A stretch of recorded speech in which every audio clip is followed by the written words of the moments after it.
O ano pa naman to si Mami? Malapit na yung graduation pero hanggang ngayon 20 lang yung baon ko. Ay, ayun may tindahan. Bibili muna ako bago ako pumasok sa school. Tao po, pabili po. Ano yan? Isa po nito tsaka ito. O sige, kumuha ka na dyan. Sige po. Ito po yung bayad ko. Yan. Oh, bakit hindi ka pa umalis? Yung sukli ko po. Ha? Dalawa yung binili mo.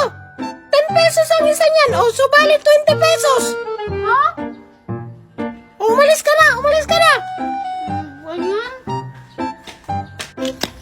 Ay, ang mahal naman ng tinda doon. Ubuhin ko na nga lang ito. Lola, nandito na, no? Ang dami ko talagang baon. Maria, anong dala mong baon? Ito yung dala kong baon. Spanish bread. Kasi sabi ni Mami, galing daw to Spanish, kaya Spanish yung pangalan niya. Wow, ang sarap naman ng baon mo. Yung baon ko kasi ito, egg pie, tapos fresh to. Mimay, bakit hindi ka pa naglalabas ng baon mo? Anong dala mong baon? Mamaya na lang ako kakain kasi busog pa naman ako. Weh, nakita nga kita kanina, ang dami mong biniling pagkain. Siguro kinain mo na sa daan, no? Tapos pagdating dito, manghihingi ka lang sa amin ni Junjun. Sakala mo siguro bibigyan ka namin. Hindi.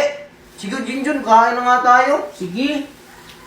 Oo nga, uubusin niya yung baon niya sa daan. Tapos pagdating dito sa school, wala na siyang makain. Tapos manghihingi lang sa amin ni Maria. Hindi naman. Junjun tsaka Maria, madami naman kayong pagkain. Pahingi naman ako. Yan na nga yung sinasabi ko. Bahala ka dyan, hindi ka namin bibigyan. Ayaw mo akong bigyan, ha? Hala, inaga mo yung pagkain ko! Teacher, si Mima, inaga yung pagkain ko!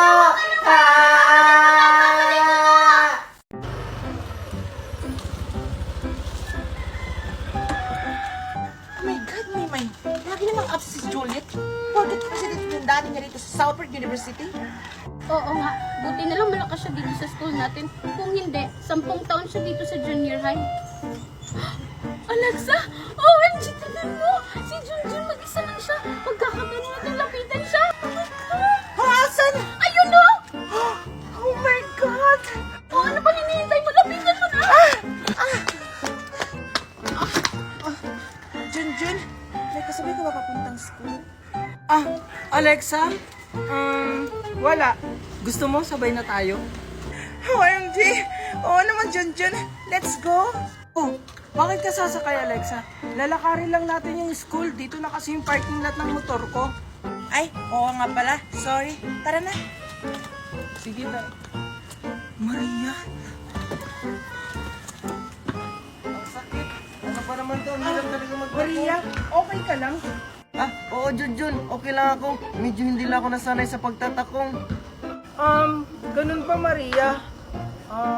Gusto mo, Maria? Pangkuhin na lang kita. Dadaling kita hanggang school.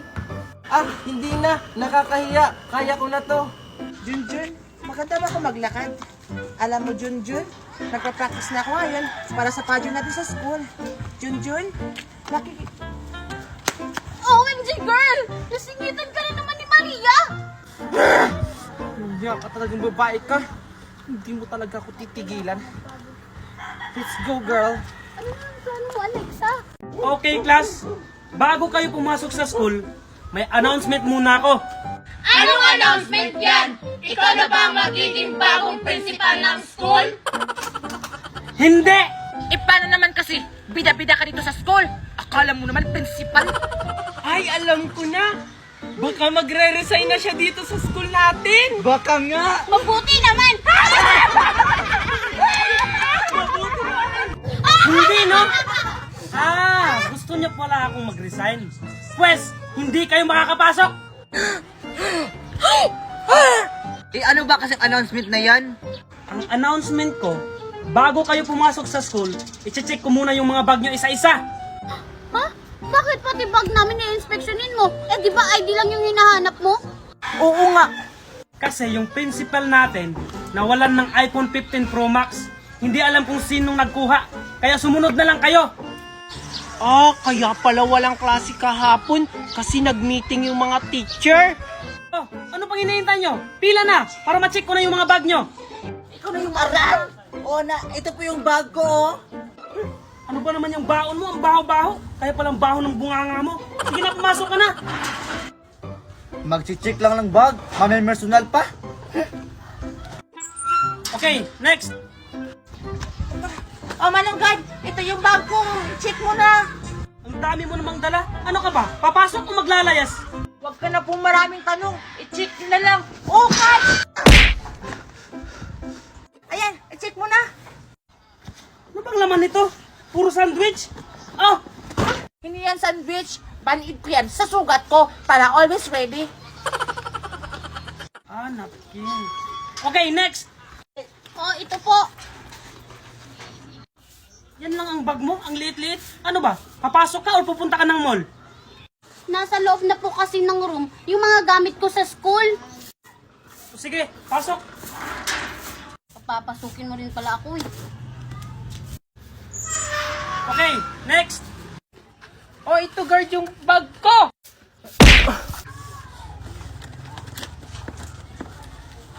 Oh! Okay na po ba? Oo, okay na. Umuwi ka na sa inyo. Ha, sumbong kita kay mami. Deserve. Tito, malayo pa ba yung bahay nyo? Hindi, Junjun. Ayun na lang yung bahay namin, no? Sigurado ako magiging close kayo ng anak ko. Talaga po, Tito? Ako din po, para may kalaro na ako. O, sige, tara na. Han, anak! Nandito na ako! Han, andyan ka na pala. Sakto pinaglutuan ka ng paborito mong pagkain. Ang sweet naman ng asawa ko, kaya mahal na mahal kita eh. Anak, andyan yung daddy mo.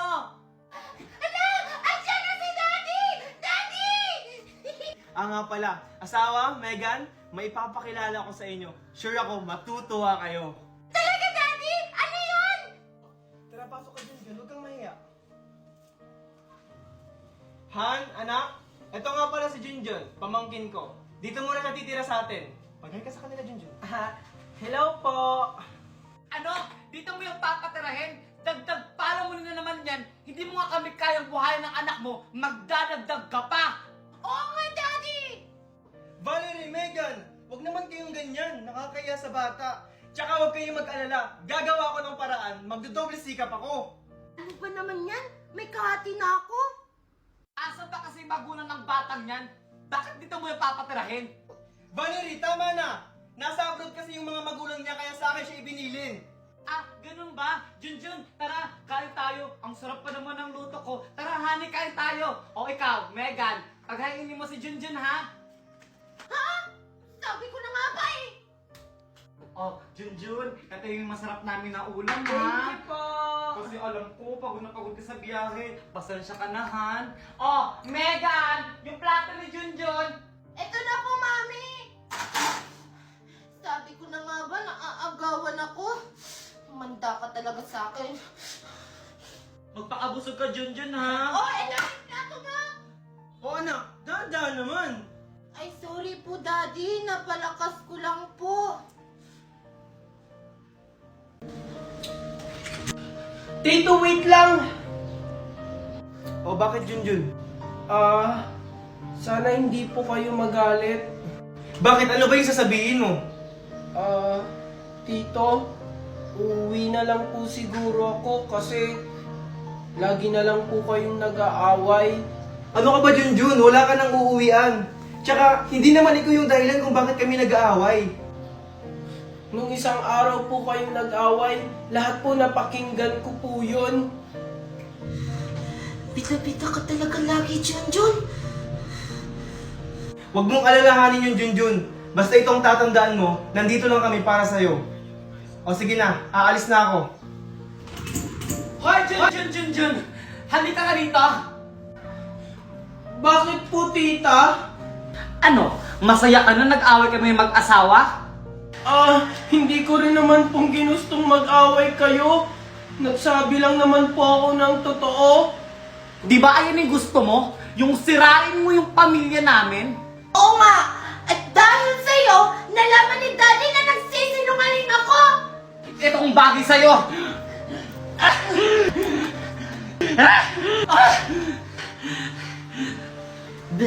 Buti nga sa'yo. Hindi totoo yan, anak. Napakawalang hiya mo talaga, Junjun. Sino kayo? Anong kailangan niyo sa akin? Huwag kang mag-alala, Boss Marco. Hindi ka namin sasaktan. Basta sumunod ka lang sa amin. Anong gagawin niyo sa akin? Saan niyo ako dadalhin? Basta sumunod ka lang sa amin.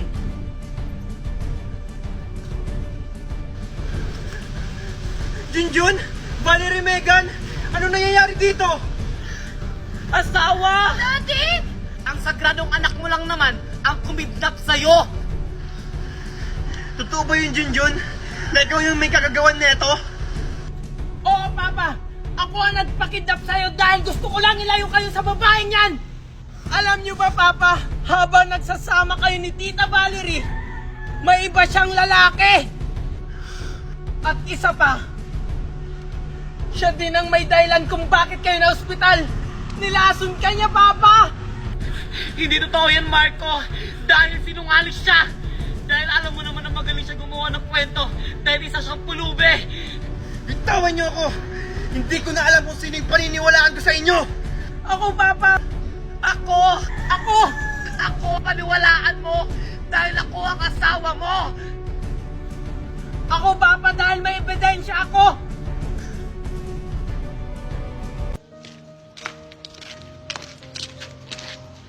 Anak, mag-ingat ka sa school mo ha. Yung bakal mo, nasa bag mo. Okay po, Mami. Bye-bye. Oh, hi Junjun, Megan, Kokoy. Hi, Moy Moy! O teka, ba't parang hindi nyo nakasama yung mami nyo? Busy kasi si Mami. Ganun ba? Nasanay lang kasi ako na hinatid kayo ng mami nyo. Hindi na sila hinahatid, Mami, kasi yung mami nila ng lalaki na. Hindi totoo yan! Sinabi kaya sa akin ng kaklase ko na kapitbahay nyo. Anak, tama na!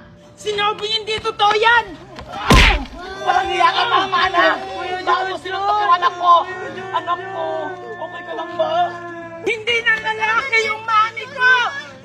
Anak, kayong mga bata kayo, siguro totoo ang sinasabi ng anak ko.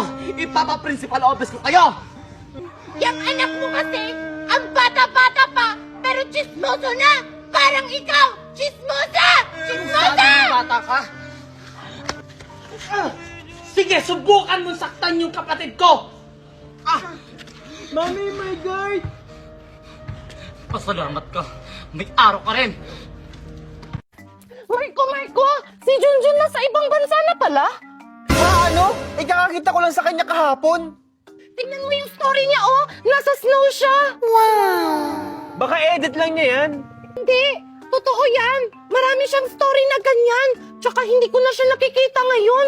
Kakasabi ko lang sa'yo, di ba? Na nakita ko siya kahapon. Baka namalikmata ka lang, nasa ibang bansa talaga siya! Nasa kanila nga ni! Nasa kanila! Nasa ibang bansa! Megan, bakit kayo nag-aaway? Junjun?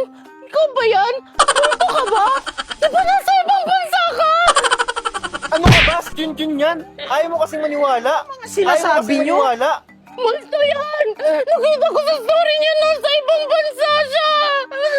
Anong sinasabi mo, Megan? Ako to, si Junjun, Megan! Deserve! Para magising ka. Nananaginip ka lang yata. Eh kasi, yung mga story mo may snow! Di ba sa ibang bansa yun? Ay nako, edit ko lang yan sa CC app! CC app?